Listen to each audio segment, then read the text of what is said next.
Erik. Vi tänkte göra så här att hoppas att ni orkar stanna hela våra timme och så samlar vi upp frågor på slutet. Så att jag tror att vi går direkt vidare till Marina som då kommer att utgå från Eriks bakgrund egentligen och gå vidare på hur då olika system av fordon kan fungera. Och för er som har kommit till sen vi började så vill jag säga då att vi är ett centrum för fordons- och trafiksäkerhet som heter Safer, och vad vi har som överordnad målsättning då, det är att minska trafikdöden som idag är på global nivå 1,3 miljoner människor per år. Varsågod Marina. Tack så mycket Anna. Tack. Hej allihopa. Så jag kommer att prata närmaste minuter om samverkande fordonssystem. Vad är detta? Hur kan detta hjälpa till för att minska den hemska siffran som Erik och Anna pekade åt? Samverkande fordonssystem. Så låt oss ta ett litet exempel så att vi kan förstå. Titta på den. Vad ser vi här? Två bilar ser inte varandra och kraschar. Så med tanke på vad Erik har berättat just nu, bilarna har sensorer, kan kommunicera, kan man göra något åt detta? Ja, de kan kommunicera, de kan varna varandra, de kanske kan till och med bestämma vem som har tur.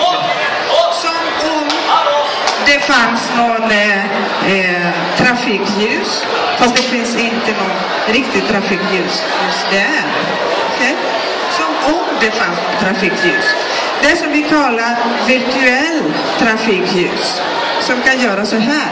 Så ingen riktigt trafikljus utan någonting som simulerar det genom kommunikation och beräkningar från bilar. Så, tack. Ja. Så det här är ett exempel på samverkande fordonssystem. Ja. Så man kan ta den tanken, den idén och utveckla den vidare. Tänka på hur vi kör när vi närmar oss till rondeller och ta hjälp av sådana system att förbättra körandet och situationen på vägar genom den kommunikation och beräknande.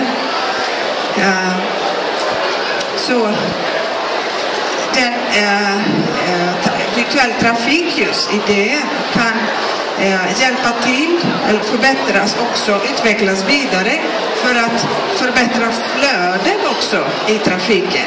Vi kanske inte behöver stanna vid varje korsning. Vi kan förbättra det helt enkelt. Så här är det en bild som är tagen av en publikation som presenterades för 3 år sedan i symposium för Vehicular Networks. Där kan man se att flödet i trafiken förbättras ännu mer när trafiken är tajtare. Så det i sin tur hjälper till att minska koldioxidutsläppen och förbättra miljön och trafiksäkerhet.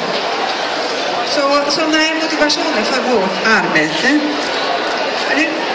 Med tanke på att sensorerna finns, kommunikationerna finns överallt. Vad är det som är svårt? Varför behöver vi forska ännu mer i detta?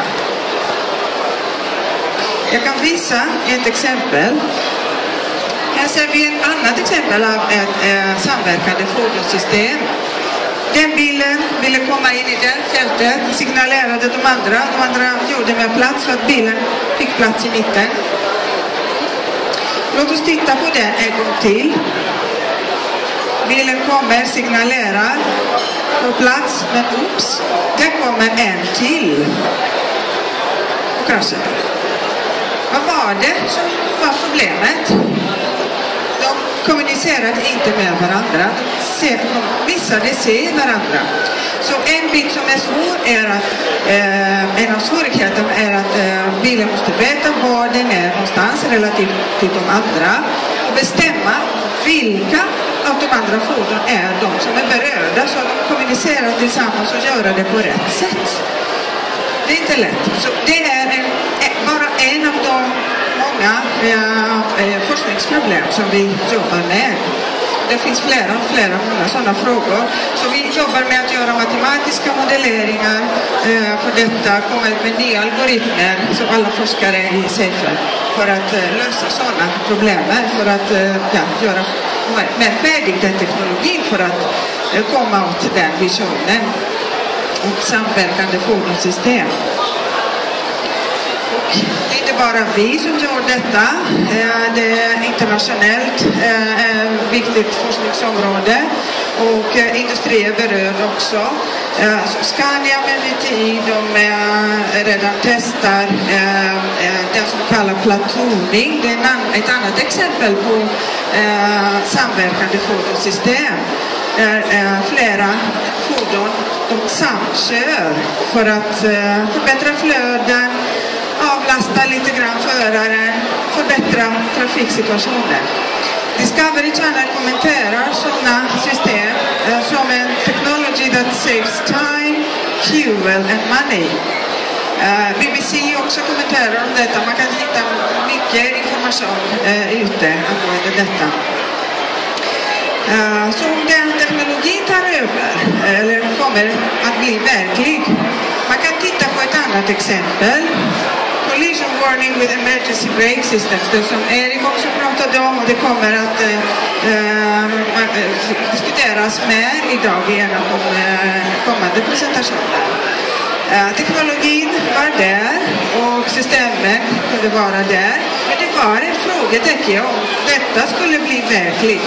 Och det är det verkligt. Och det kan rädda liv. Det kan rädda några av de 1,3 miljoner som blir berörda av olyckliga situationer.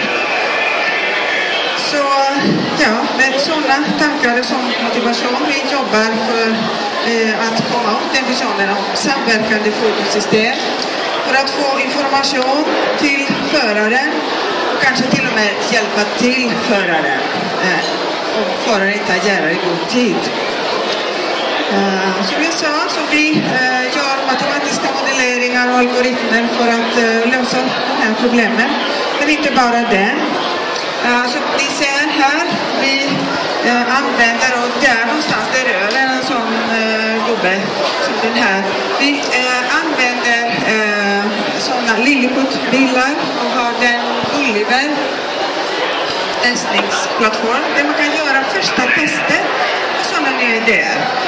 Man kan koppla till flera sensorer, programmera systemen så att man kan testa de där idéer och utveckla dem vidare, förbättra dem.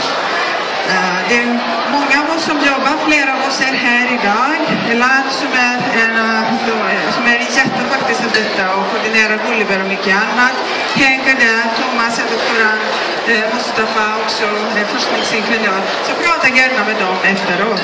Så det här liten video visar en av de lekstunder. Man kan se det virtuella trafikljus. Bilarna kör på de här spåren träffas och man har flera korsningar. I varje korsning är det bara en riktning som ska få grönt ljus. Så det är bara en liten test av en av de metoderna som utvecklas hos oss. Ja, medan ni tittar på det, jag vill tacka för uppmärksamhet, för att ni är här och